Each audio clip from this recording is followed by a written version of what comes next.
Is how Cheryl Reeve was very standoffish to Caitlin Clark's arrival, very dismissive to Caitlin Clark's arrival, very agenda driven when it comes to selecting her for the national team. And I have to think Dawn Staley is in that book as well, and she knows a bomb is about to drop when it comes to what she had to say when it comes to her part in the Team USA national team. We know what she said publicly. Back in 2024, most people thought the story ended with one headline: Caitlin Clark left off Team USA. But what no one realized at the time was that this moment wasn't the end of anything. It was the fuse. The Real explosion came months later, behind conference room doors, inside sponsor boardrooms, and deep inside USA basketball. And now, everything is shifting. Not just the roster for 2028, but the entire way this program thinks about talent, hype, and the bottom line. Caitlin Clark didn't just get snubbed. In the process, she backed an institution into a corner and forced it to change its mind or watch its own future crumble. Right after the Paris Olympics, the official line from USA Basketball was simple: "We went with experience." Write that phrase down, because it becomes the mantra everyone hid behind. Inexperience, culture fit, chemistry. Those were the polite labels put on what fans and insiders both saw as something far uglier: a resistance, even a quiet resentment. And Cheryl Reeve, in particular, came across as standoffish, skeptical, almost agenda-driven when it came to that roster call. Not outright hostile, but not the kind of coach you want signing off on the next generation, either. And Dawn Staley? She's quietly in that conversation as well, the architect of the old system, now being dragged into the same storybook she helped write. Whether she knew it or not, she's part of this timeline. Now here's where the script flips. What we're hearing from inside channels, outlets and reporters who are close to USA Basketball, the national committees, and even sponsor circles, paints a radically different picture from the one we saw on TV. Word is spreading that the 2024 snub didn't blow over. It detonated. It restructured timelines, burned trust with some longtime decision-makers, and is now rewriting the blueprint for Los Angeles 2028. Caitlin Clark isn't just being considered for the next Olympic cycle. In many ways, she's already being treated like the centerpiece of it. We thought the Caitlin Clark saga ended with the Olympic roster in June of 2024. We thought the controversy died once people tuned into Paris and watched Team USA hoist another gold. But if you actually listen to the back-channel chatter, this story never cooled down. What we're discovering now is that everything from broadcasting partners to corporate sponsors quietly filed a complaint that never made the front page. You left a global icon sitting on the couch when she could have been selling tickets, selling jerseys, and selling the entire games. That complaint didn't come as a press statement. It came as strategy meetings, phone calls, "Let's reevaluate" memos. And suddenly the word restructuring started floating around USA Basketball. The headline today, no clickbait, no hype, is this: the selection philosophy for Team USA is being overhauled. That means the same committee structure, the same balance between experience and vibe, the same unspoken bias against hype-heavy young stars. All of that is under review. According to sources close to the organization, executives are looking at a more data-driven, more performance-based model for the next cycle leading into the 2026 World Cup and then the 2028 Los Angeles Olympics. That's not lip service talk. That's a direct response to one player and one snub, Caitlin Clark. And here's the twist no one wants to say out loud in an open press conference. Camp Clark has more leverage than Project USA right now. The power dynamic jumped tracks somewhere between Indiana Fever rookie season and the revenge-style games Clark had against the very people who doubted her fit. When she dismantled that style of basketball on a national stage, and did it against brands and voices that represent the establishment, the reputation damage wasn't to her. It attached itself to the decision-makers. And in the world of branded sports, blown-up trust with a camera crew is more expensive than any one roster move. Let's fast forward into the reality we're staring at. Major broadcast networks that bankroll global tournaments started asking questions after the ratings didn't spike like everyone expected in Paris. Then came the unavoidable truth that sponsors like Nike, State Farm, and Gatorade had invested millions into Caitlin Clark's brand and didn't see her in the key Olympic marketing spots they paid for. That's when the subtext turned into text. You are literally leaving money on the table every minute she's not featured. For executives who have spent careers weighing talent versus marketing viability, this was a staring contest they suddenly realized they were losing. Insiders now point to something really uncomfortable. If Team USA continues to push Caitlin Clark away, she might just push back harder. There's more than one scenario in which the face of the WNBA decides she would rather rest her body, build her own camps, launch her own media deals, or focus on commercial partnerships instead of spending summer after summer wearing a jersey she was told she didn't deserve yet. The fear inside the program now is that 2028 in Los Angeles could roll around and Caitlin Clark might stay home, even at the height of her powers, and the optics of that would be catastrophic. Think about it. Imagine one of the most anticipated Olympics on US soil in decades, and the biggest basketball star in the world isn't on the marquee. You would see the storylines in the press everywhere. Home team event. No homegrown face. The organizers in LA are already warning people that 2024's decision looks like a missed opportunity. Words that don't exactly ladder up to glowing praise for how USA basketball handled the rookie phenom. And that kind of label sticks. It doesn't wash off. It becomes part of the legacy, which is exactly why there's growing pressure to flip the script entirely by 2028. Now let's zoom out again. If you were coaching or running a program and suddenly discovered two truths, one that a player is getting better in real time, and two that the system you love might be lagging, a smart leader is going to adapt. Everyone talks about Cheryl Reeve as tough, competitive, intense, and her coaching record is undeniable. Links titles, USA Golds as an assistant. She's built to win. But editorial pieces, reporters, and even fellow power brokers in the women's basketball world have questioned what exactly her philosophy has for players like Caitlin Clark. Doesn't care about the hype. That line became famous for a reason. It was a statement that signaled she wasn't necessarily tuning into the same frequency the rest of the basketball-obsessed public had dialed into. And that perception matters.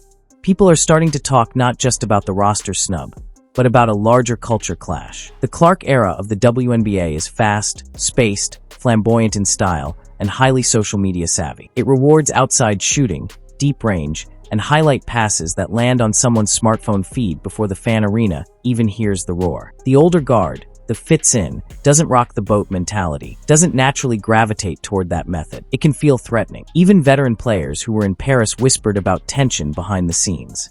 Not anarchy, just the quiet unease of seeing a new generation arrive with different expectations.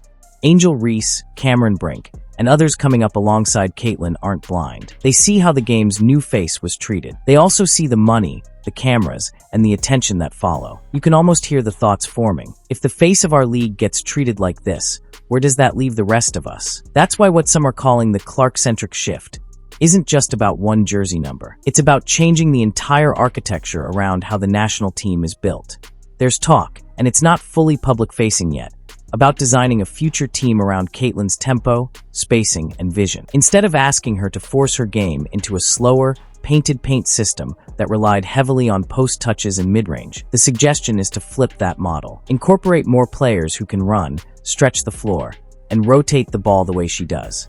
The way Fever-style Indiana did against Reeves' own teams. The way Clark carved up opponents that swore they wouldn't get dragged and pounded by pace. Suddenly, the main critique isn't a player's raw numbers alone. It's how those numbers translate to excitement, novelty, and viewer engagement. This is where the word corporate muscle keeps creeping in. Sponsors don't invest public-facing money just so executives can high-five each other in a meeting room. They invest so that a star is seen, not just on a practice gym cam that only coaches and staff watch. They invest so she's hitting threes in front of millions, hosting segments on primetime TV, and appearing across streaming thumbnails and social media clips tied to their own global campaigns. When one of the most marketable athletes of a generation disappears from the biggest stage in basketball, when Paris rolls on and she's nowhere to be found, those brands start asking for guarantees. Can we at least lock a spot for her 4 years out, even if that looks like tilting the system? Even if it looks like forcing a conversation that would have otherwise moved slower? Purists will scream about this. They'll talk about how the game is being ruined by ratings culture, how coaches can't be babysitters for marketing teams, and that the Olympic roster should always be built on performance first. On principle, that's a strong argument. The problem is, pure principle rarely survives a season of chasing advertisers and TV numbers. In a league that's just starting to cross over from niche to mainstream, skipping opportunities to put your brightest stars on the marquee can look not like integrity, but like a strategic miscalculation. The Clark-rific model is a market correction. That doesn't automatically make it wrong, even if it does rearrange the food chain.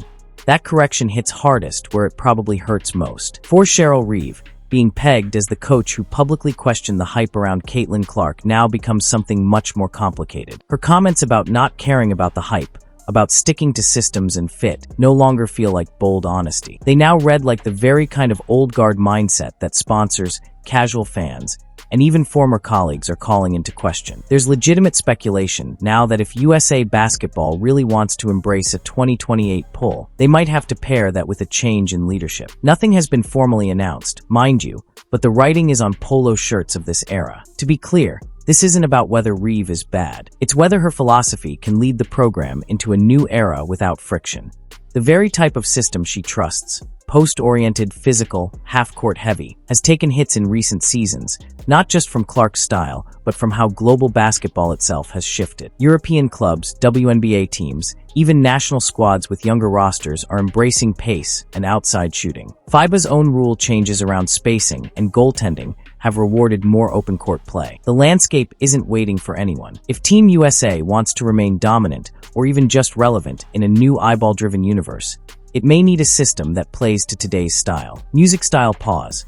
And from that perspective, raising Caitlin Clark to a more central role isn't just surrender to marketing. It's an attempt to dodge being labeled obsolete. This brings us to a really hard rhetorical question that's not going away anytime soon. Is this apology in motion?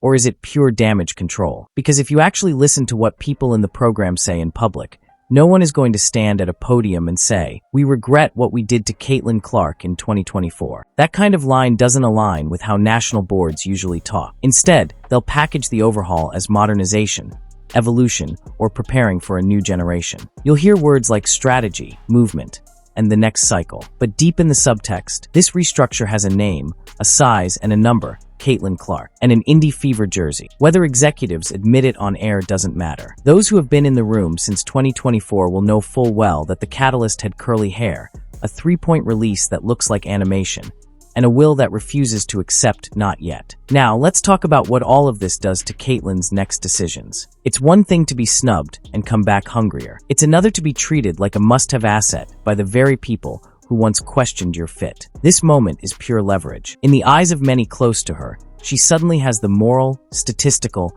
and financial high ground in a way few athletes ever do. She didn't just win games after being left off the roster. She influenced conversations at the highest levels of sport, media, and business with almost no direct campaigning. She played. She delivered. The audience couldn't look away. And in doing so, she shifted the chessboard, so that even people who tried to write her off had to rethink their strategy. So here's the multi-layer question everyone's asking. Should she forgive and plug in, or should she force the system to kneel before she puts on a jersey again? Some would argue that if Team USA comes back to her asking for commitments, pushing for public explanations, and building the team around a modern style, it's enough. Others worry it smells too much like public relations theater, that the organization only wants her now because it has to, not because it actually changed its mind at a deeper level. You can see one reality where she simply says yes, joins the group, and lets the narrative soften around her as Olympic year approaches. But then you can also imagine a world where her camp circles back with hard requirements: clear, transparent, media-facing commitments, explicit recognition of her role as more than just an add-on, and maybe even a demand for accountability at the structural level. Neither path is easy, but the power imbalance favors Clark far more today than it did in June 2024. There's also the psychology of leadership versus tokenism to consider. Being the face of the 2028 team sounds exciting on a promotional poster, but on the floor, it can go sideways fast if her skill set isn't truly respected tactically. If coaches are still trying to squeeze her into a half-court grind fest, where she looks out of place, all the branding in the world won't fix performance or morale. For Caitlin, it may never be enough to just be allowed back in. She'll likely look for signals that the offense will be designed around her strengths: pace, transition, and passing. She'll watch how the floor spacing looks on practice film. She'll survey nearby locker rooms to see if veteran players genuinely buy into that style, or if they're waiting for the games to start so they can grind things back down. That's the hidden tension beneath any welcome back statement. Is the system transforming, or is the star just being invited onto a stage that still resists change? And behind all of this lies another sensitive but critical storyline: the role of other star players and locker room dynamics. This isn't just about one coach and one guard. Women's basketball has run on a quiet but firm hierarchy. Veterans set the culture. Younger players earned their way. That worked for decades. But the Clark era has disrupted what that hierarchy looks like. The energy she brings, the voices that side with her on podcasts, talk shows, and even late-night TV segments, has created a parallel ecosystem that can sometimes stand apart from traditional team structures. Some veterans seem open to it. Others seem delighted to distance themselves. Inside teams, that creates tension. The next Olympic roster won't just be about skill gaps to fill. It will be about cultures to balance. How much of the team follows Caitlyn's style, and how much of it still wants to anchor around low-post size and physicality? Then there's the media gauntlet. If Caitlyn Clark returns to Team USA, every camera that trained on her at Fever Games will now follow her to training camps, Olympic villas, and global broadcast trailers. Every misread curveball from a legacy figure will be dissected again. Every questionable call will be labeled both tactical and symbolic. Fans will be watching far more closely for how she's treated this time. Is she just another name on the depth chart, or is she embraced as a cornerstone? The world will read body language, line up decisions, and interview answers like novels. For Clark personally, that could be empowering. It could also be the kind of pressure that even the best ball players don't talk about. She's already carried the cross of being snubbed once. Entering another cycle with everyone urging her to reshap Team USA will place an invisible banner across her shoulders that reads, "Fix this system or don't bother." Let's not overlook the business angle either. Off the court, every time Team USA slides another star's face into commercials, promos, or social media campaigns, they're essentially testing whether that player drives viewers, clicks, or purchases. Caitlyn Clark's rookie season in the WNBA already reminded everyone what happens when a transcendent talent lands. Ticket sales, TV ratings, streaming numbers, social media spikes that rival men's sports at times. Throw in the fact that you're building toward the 2028 home Olympics in Los Angeles, with its own domestic growth expectations, and you have executives who would be uncomfortable not having someone with that level of appeal. They may not admit that,